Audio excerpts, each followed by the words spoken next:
নমস্কার বন্ধুরা, আপনাদের সকলকেই আমার চ্যানেলে স্বাগতম। আমার মাতা পিতাকে প্রণাম জানিয়ে ও গুরুদেবের চরণে সশস্ত্র প্রণাম জানিয়ে আজকের পাঠ শুরু করছি। আমি আগের দিন নলকূপের এবং মণিগ্রীব উদ্ধার অধ্যায়টা পাঠ করছিলাম। আজকে ঠিক পর থেকে পাঠ করছি। নারদমুনি তাই বিবেচনা করলেন যে এই দুইটি দেবপুত্র দেবতাদের হিসাব অনুসারে 100 বছর বৃক্ষ হয়ে থাকবে এবং তারপরে তারা পরমেশ্বর ভগবানের অহেতুকী কৃপার প্রভাবে প্রত্যক্ষভাবে তাকে দর্শন করার সৌভাগ্য অর্জন করবে এবং তারপরে ভগবানের মহান ভক্ত রূপে তারা পুনরায় তাদের দেব শরীর লাভ করবে।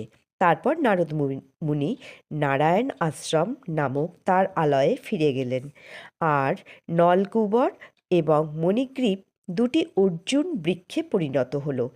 এই দুটি দেবতা নারদ মুনির অহেতুকী কৃপা লাভ করে নন্দ মহারাজের অঙ্গনে বৃক্ষরূপে জন্মগ্রহণ করবার সুযোগ পেয়েছিল, যাতে তারা পরমেশ্বর ভগবান শ্রীকৃষ্ণকে প্রত্যক্ষভাবে দর্শন করতে পারেন। শিশু কৃষ্ণকে যদিও সেই উদুখলে বেঁধে রাখা হয়েছিল, তিনি তার প্রিয়তম ভক্ত নারদদের ভবিষ্যৎবাণী সার্থক করার জন্য সেই বিশাল অর্জুন বৃক্ষ দুইটির দিকে সেই উদুখল সহ এগোতে লাগলেন। শ্রীকৃষ্ণ জানতেন যে নারদমুনি তার একজন মস্ত বড় ভক্ত এবং সেই অর্জুন বৃক্ষ দুটি ছিল প্রকৃতপক্ষে কুবেরের দুই পুত্র। তিনি ভাবলেন, আমার প্রিয় ভক্ত নারদের বাক্য আমাকে সার্থক করতেই হবে।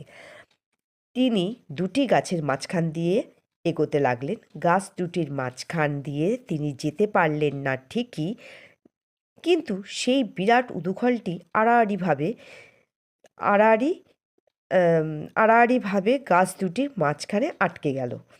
কৃষ্ণ তখন উদুখলে বাঁধা দড়িটাকে টান দিলেন এবং তৎক্ষণাৎ সেই গাছ দুটি সমূলে উৎপাটিত হয়ে প্রচণ্ড শব্দে ভূপতিত হল।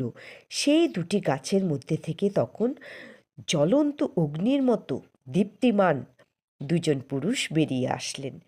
তাদের দেহ নির্গত রশ্মি ছটায় চারিদিক আলোকিত হয়ে উঠল। তখন তারা শিশু শ্রীকৃষ্ণের কাছে এসে নত হয়ে তাদের সশস্ত্র প্রণাম জানালেন এবং তার স্তব করতে লাগলেন। হে কৃষ্ণ, আপনি যোগেশ্বর, আপনার প্রভাব অচিন্ত, আপনি পরম পুরুষ, পরমেশ্বর ভগবান। ব্রহ্মবিদেরা খুব ভালোভাবে জানেন যে এই ব্যক্ত এবং অব্যক্ত জগৎ আপনারই শক্তির প্রকাশ। আপনি সর্বভূতের দেহ, প্রাণ, অহংকার এবং ইন্দ্রিয়সমূহের নিয়ন্তা। আপনি অব্যক্ত ঈশ্বর, সর্বব্যাপ্ত এবং সব কিছুরই নিয়ন্তা বিষ্ণু।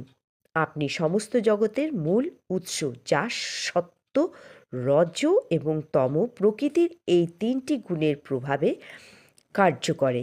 সমস্ত জীবের হৃদয়ে আপনি পরমাত্মারূপে বিরাজ করেন এবং সকলের দেহে এবং মনে কি হচ্ছে তা সবই আপনি জানেন। তাই সমস্ত জীবের সমস্ত কার্যকলাপের পরম নিয়ন্তা হচ্ছেন আপনি। কিন্তু যদিও আপনি গুণের প্রভাবে পরিচালিত সব কিছুরই মাঝখানে রয়েছেন, কিন্তু তবুও এই প্রকৃতির কলুষ আপনাকে স্পর্শ করতে পারে না। জড় প্রকৃতির গুণের দ্বারা জীব যখন প্রভাবিত থাকে, তখন সে আপনার আদি অন্তহীন জন্ম মৃত্যুহীন দিব্য স্বরূপ বুঝতে পারে না। তাই আপনাকে পরম ব্রহ্ম বলা হয়। আপনার অন্তরঙ্গা শক্তির প্রভাবেই আপনার মহিমা প্রকাশিত হয়। আপনার বিভিন্ন অবতারের মাধ্যমে কেবল এই জড় জগতে আবদ্ধ জীব আপনাকে জানতে পারে।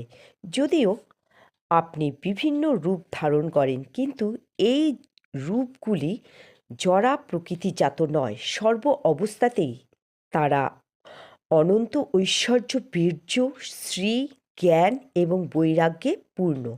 জড়া প্রকৃতিতে দেহে এবং দেহির পার্থক্য রয়েছে, কিন্তু যেহেতু আপনি আপনার আদি চিন্ময় রূপ নিয়ে আবির্ভূত হন, তাই আপনার কার্যকলাপের মাধ্যমে বোঝা যায় যে আপনিই হচ্ছেন পরমেশ্বর ভগবান।